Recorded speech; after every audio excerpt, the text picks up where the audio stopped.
Artinya ini bagian skakmat relawan udah nggak berfungsi lagi berarti ya? Ya.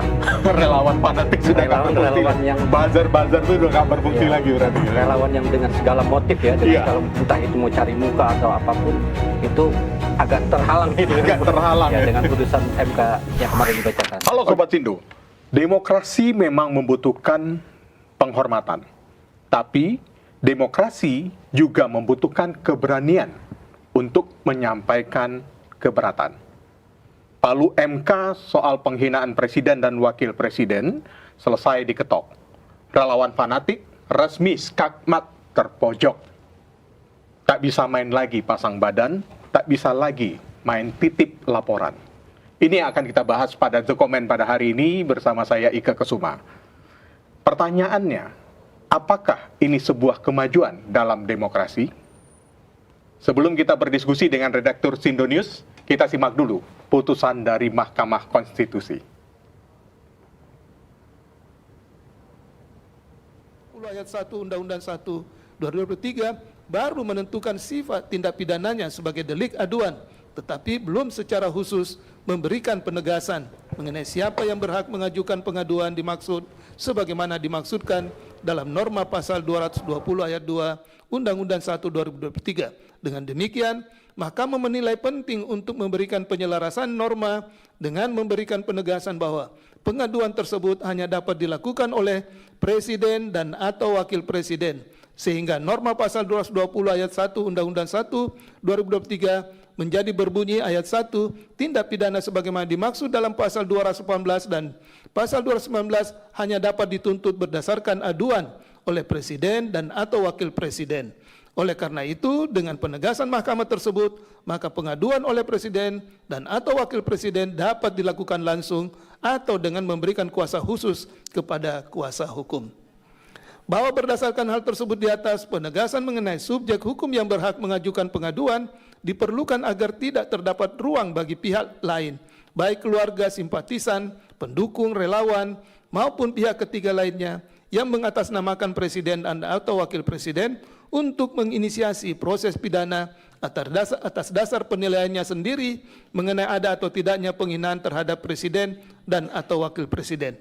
Selain itu, sifat delik aduan absolut pada pasal 220 ayat 1 Undang-Undang 1 2023 yang telah dimaknai sebagaimana tersebut di atas sejalan dengan norma pasal 220 ayat 2 Undang-Undang 1 2023 yang menegaskan bahwa penegakan hukum baru dapat dilakukan apabila Presiden dan atau Wakil Presiden sebagai pihak yang secara langsung menjadi sasaran perbuatan melakukan pengaduan yang dapat dilakukan secara tertulis. Dengan demikian, kehendak pihak yang secara langsung berkepentingan merupakan syarat mutlak untuk dimulainya proses hukum, sehingga suatu perbuatan yang diduga menyerang kehormatan atau harkat dan martabat Presiden atau Wakil Presiden tidak serta-merta dapat diadukan oleh subjek hukum lain kecuali oleh Presiden dan atau Wakil Presiden. Berdasarkan uraian pertimbangan hukum tersebut di atas, dalil para pemohon berkenaan dengan norma pasal 220 ayat 1 Undang-Undang 1 2023 bertentangan dengan UUD NRI tahun 1995 adalah dalil yang berdasar. Namun oleh karena pemaknaan yang dilakukan oleh mahkamah tidak sebagaimana yang dimohonkan oleh para pemohon, maka dalil para pemohon adalah beralasan menurut. Ya, jadi disebutkan bahwa di dalam pasal 220 membatasi apabila ada penghinaan terhadap Presiden dan atau Wakil Presiden, maka Presiden dan atau Wakil Presidenlah yang boleh melaporkan secara langsung, karena ini merupakan delik aduan. Itu yang dalam putusan MK. Saya akan mengulasnya bersama redaktur Sindo yang telah hadir di studio. Ada Mas Unu, kemudian ada Bang Joni dan juga Mas Zikri. Nah, pertanyaan sederhana, kita mulai dari yang sederhana dulu nih, Mas Zikri. Putusan MK ini sebenarnya apa sih yang diubah dibandingkan dengan putusan-putusan yang telah ada sebelumnya? Kalau yang diubah dalam putusan MK kali ini yang kemarin dibacakan oleh Hakim Konstitusi ya, artinya ketika seorang wakil presiden atau presiden atau wakil presiden merasa diserang kehormatannya, martabatnya, itu mungkin ada, kalau dulu mungkin ada yang organ-organ lain ya, termasuk dari relawan atau pihak-pihak lain yang bisa mengatasnamakan presiden mengaku-ngaku mengatasnamakan presiden untuk melaporkan pihak-pihak yang diduga melakukan penghinaan Bang Ike. Tapi dengan adanya putusan MK ini hanya presiden dan wakil presidenlah yang bisa mengajukan aduan itu ke pihak kepolisian tentunya. Artinya ini bagian skakmat relawan udah nggak berfungsi lagi berarti ya? Ya.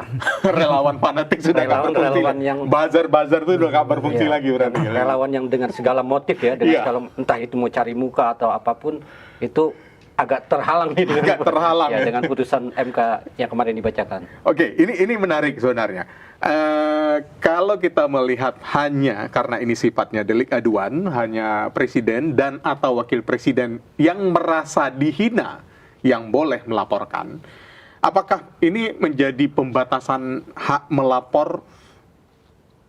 Ya, ini otomatis akan terbatasi dalam hal pelaporan karena harus yang bersangkutan ya. Apakah pembatasan ini menjadi simbol utama dalam kebebasan berekspresi kita, Mas Unu? Saya melihatnya bahwa keputusan MK ini jadi suatu kepastian hukum, Mas.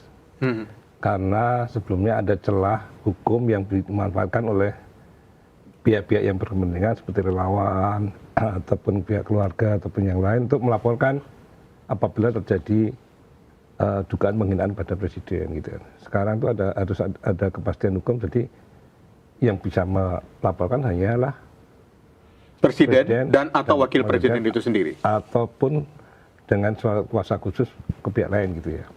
Jadi selama ini dalam beberapa tahun terakhir itu kan sering kita lihat, kita di redaksi juga sering kita pantau bahwa banyak sekali laporan-laporan yang terkait dengan kekecewaan dari pihak ormas karena mereka menilai seseorang ini diduga menghina presiden, akhirnya dilaporkan.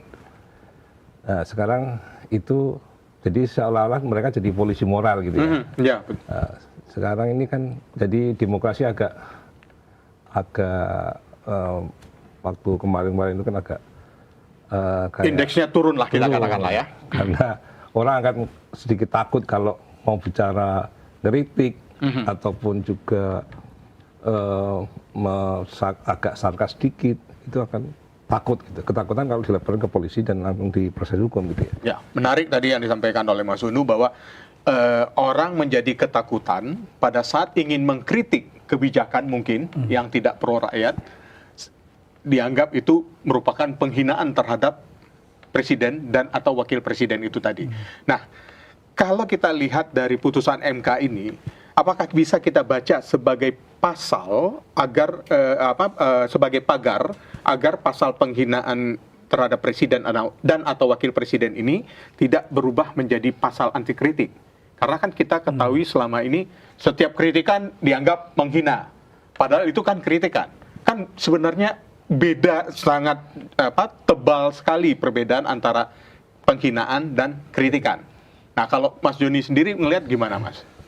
Kalau saya melihatnya presiden dalam ini Pak Prabowo Subianto maupun Wapres itu sebenarnya dalam setiap kesempatan sudah memberikan ruang, berikan kami pemerintahan kritik yang membangun. Jadi apapun itu kritik yang membangun pasti diterima oleh pemerintahan, asal syaratnya tidak menghina atau berkaitan dengan sara atau menyinggung pribadi. Nah itu kalau sudah itu bisa dilaporkan. Tapi kalau soal kritik saya pikir pemerintahan sekarang, pemerintah Pak Prabowo sudah memberikan ruang kebebasan berekspresi, kebebasan berpendapat. Cuman kalau terkait itu yang menyinggung, yang melukai pribadi masing-masing maupun presiden maupun wapres, itu bisa dilaporkan ke pihak berwajib. Cuman karena putusan MK ini kan yang bisa melaporkan itu yang bersangkutan dalam hal ini presiden maupun wapres atau kuasa khusus yang dikuasakan kepada kuasa hukum. Nah mungkin kuasa hukum ini yang bisa menjadi pihak pelapor jika presiden ataupun wapres merasa itu dihina martabatnya atau dilukai perasaannya atau merasa oleh masyarakat bahwa ini kebijakannya apa gitu, berkata kasar gitu. Jadi bisa mungkin melalui jalur ada kuasa hukum di situ kan. Jadi bisa presiden, bisa wapres, terus atau kuasa khusus yang dikuasakan kepada kuasa hukum. Nah ini bisa menjadi jalur untuk melaporkan jika ada keberatan ke pihak berwajib. Jadi di situ ada.